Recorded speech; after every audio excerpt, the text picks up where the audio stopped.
नमस्कार शेतकरी मंडळींनो, आजच्या 23 जुलै 2026च्या पुण्यश्लोक अहिल्यादेवी होळकर शेतकरी कर्जमुक्ती योजना 2026 संदर्भातील सर्वात मोठ्या आणि महत्त्वाच्या अपडेट्स घेऊन आपण पुन्हा एकदा हजर आहोत. आजच्या व्हिडिओमध्ये आपण जाणून घेणार आहोत की पहिली लाभार्थी यादी तसेच जिल्हानिहाय लाभार्थी संख्या, कर्जमाफीची प्रक्रिया, पात्रता, निकष, विरोधकांचा आरोप तसेच सरकारचे स्पष्टीकरण, योजनेचे एकूण अंदाजपत्रक आणि पुढे नक्की काय होणार आहे, या सर्व प्रश्नांची उत्तरे तुम्हाला या व्हिडिओमध्ये मिळणार आहेत. त्यामुळे व्हिडिओ तुम्ही शेवटपर्यंत नक्की पहा. आता जी पहिली अपडेट आहे त्याबद्दल जर सांगायचं झालं तर आता 23 जुलै 2026 रोजी महाराष्ट्र सरकारने पुण्यश्लोक अहिल्यादेवी होळकर शेतकरी कर्जमुक्ती योजना 2026 अंतर्गत पहिली लाभार्थी यादी जी आहे ती जाहीर केलेली आहे. या पहिल्या यादीमध्ये 553 पात्र शेतकऱ्यांचा समावेश करण्यात आलेला आहे आणि या सर्व शेतकऱ्यांना मिळून एकूण 2.99 कोटींच्या कर्जमाफीचा लाभसुद्धा दिला जाणार आहे आणि ही या योजनेची सुरुवात असून पुढील टप्प्यांमध्ये आणखी लाभार्थ्यांची जी नावे आहेत ती जाहीरसुद्धा केली जाणार आहेत. ओके, आता जी दुसरी अपडेट आहे त्याबद्दल जर आपण बघितलं तर आता जिल्हानिहाय लाभार्थी संख्यावर जर आपण नजर टाकली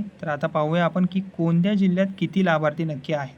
तर ठाणेमध्ये 182 शेतकरी, लातूरमध्ये 133 शेतकरी, पुण्यामध्ये 85 शेतकरी, अमरावती 58 शेतकरी, सातारा 38 शेतकरी, सोलापूर 21 शेतकरी, नागपूर 16 शेतकरी या जिल्ह्यातील पात्र शेतकऱ्यांचा पहिल्या यादीत आता समावेश करण्यात आलेला आहे. ओके, आता कोणाला मिळणार नाही लाभ यावर जर आपण नीट लक्ष दिलं, ओके, तर आता एक महत्त्वाची माहिती समोर येते की या योजनेचा लाभ खालील व्यक्तींना मिळणार नाही. म्हणजे कोणाला मिळणार नाही?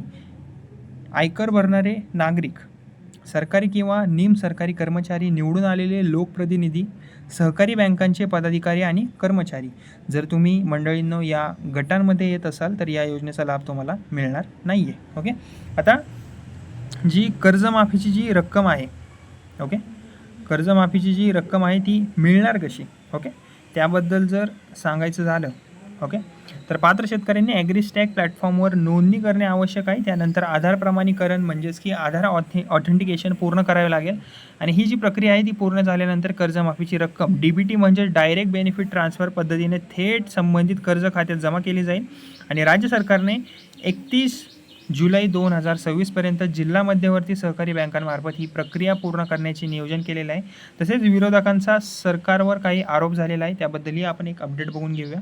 ओके, आता अपडेट अशी आहे की आता या योजनेवरूनही आता थोडंसं राजकारण तापलेलं दिसत आहे. स्वाभिमानी शेतकरी संघटनेचे नेते राजू शेट्टी यांनी सरकारवर आता सध्या जोरदार टीका केलेली आहे. त्यांच्या म्हणण्यानुसार सरकारने 56 लाख शेतकऱ्यांना कर्जमाफीचे आश्वासन दिले होते, मात्र प्रत्यक्षात पहिल्याच यादीत केवळ 553 लाभार्थ्यांची नावे जाहीर करण्यात आलेली.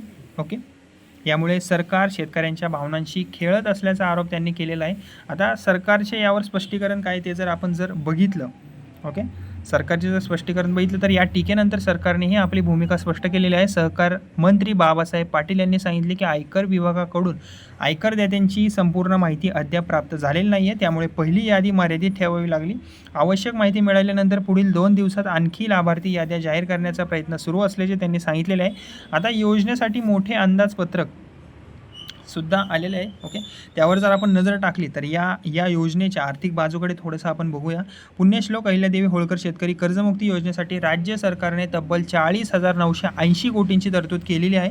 ओके, ही खूप मोठी रक्कम म्हणता येईल. यामध्ये 36,585 कोटी मूळ तरतूद, ओके, आणि 2019च्या कर्जमाफी लाभार्थ्यांसाठी मर्यादा वाढवल्यामुळे अतिरिक्त 4,395 कोटींची तरतूद यामध्ये करण्यात आलेली आहे.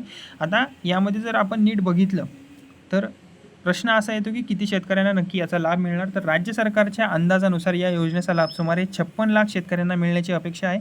त्यामुळे पुढील काही दिवसात मोठ्या प्रमाणावर नवीन लाभार्थी याद्या जाहीर होण्याची शक्यतासुद्धा आहे आणि या योजनेसाठी 1 एप्रिल 2019 ते 31 मार्च 2025 या कालावधीत घेतलेली अल्पकालीन पीक कर्जे पात्र मानली जाणार आहेत. ओके, जर तुमचे कर्ज शेतकरी मंडळींनो या कालावधीत घेतलेले असेल आणि इतर सर्व निकष पूर्ण होत असतील तर तुम्ही या योजनेसाठी पात्र ठरू शकतात.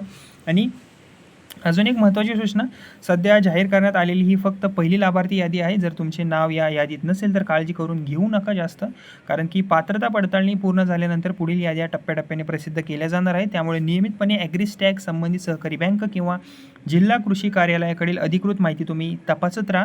कोणतेही अफवा किंवा अप्रमाणित सोशल मीडियावरील संदेशांवर तुम्ही काही जास्त विश्वास ठेवू नका आणि अशाच पुण्यश्लोक अहिल्यादेवी होळकर शेतकरी कर्जमुक्ती योजना, तसेच नमो शेतकरी योजना, PM किसान पीक विमा, प्रधानमंत्री आवास योजना, तसेच सौर पंप योजना आणि महाराष्ट्र शासनाच्या ताज्या अपडेट्स सर्वात आधी मिळवण्यासाठी आपल्या व्हिडिओला आधी लाईक करा. माझे बडी नावाचं चॅनल आहे, याला फ्रीमध्ये सबस्क्राईब करा आणि ही महत्त्वाची माहिती प्रत्येक शेतकरी बांधवांपर्यंत शेअर करायला विसरू नका. धन्यवाद.